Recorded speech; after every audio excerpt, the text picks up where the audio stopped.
શ્રી પરશુરામ સંગઠન દ્વારા આયુર્વેદિક અને હોમિયોપેથિક નિદાન સારવાર કેમ્પ યોજાયો। ઋતુજન્ય રોગોને લઈ આયુર્વેદ શાખા જિલ્લા પંચાયત ભરૂચ અને શ્રી પરશુરામ સંગઠન દ્વારા આયુર્વેદિક અને હોમિયોપેથિક નિદાન સારવાર કેમ્પ કલરવ શાળા ખાતે યોજવામાં આવ્યો હતો। વરસાદની સિઝનમાં ઋતુજન્ય રોગ, વાયરલ ઇન્ફેક્શન, મેલેરિયા, ચામડીના રોગો સહિતના ઋતુજન્ય રોગોના કેસો વધુ જોવા મળતા હોય છે।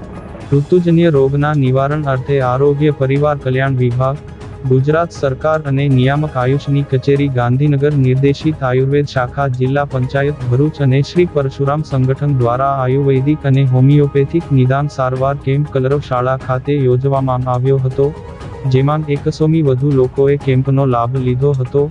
કેમ્પમાં હોમિયોપેથિક ડોક્ટર કેતન પટેલ, આયુર્વેદિક ડોક્ટર કૃષ્ણાબેન ફણસિયા, કવિઠાના આયુર્વેદિક મેડિકલ ઓફિસર ડોક્ટર મનીષાબેન વાઢિયાએ પોતાની સેવાઓ આપી હતી। આ પ્રસંગે શ્રી સમસ્ત ગુજરાત બ્રહ્મ સમાજ ભરૂચ શહેર એકમના પ્રમુખ હેમંતભાઈ શુક્લ, કલરવ શાળાના ટ્રસ્ટી પ્રવીણભાઈ મોદી, નીલાબેન મોદી, શ્રી પરશુરામ સંગઠનના હરેશ પુરોહિત, રાજકુમાર દુબે, કિરણ જોશી સહિતના સભ્યો ઉપસ્થિત રહ્યા હતા।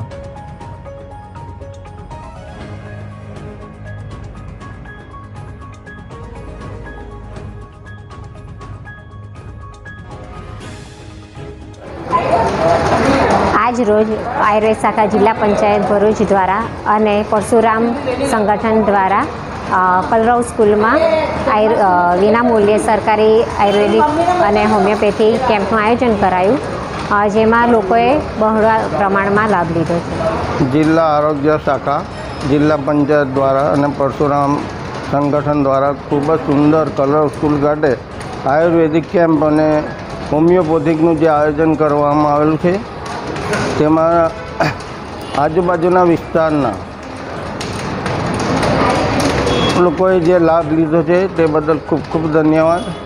આવા અનેક સારા પ્રોગ્રામ આયુર્વેદિકના થતા રહે અને ભાગ લેતા રહે એવી મારી નમ્ર પ્રાર્થના।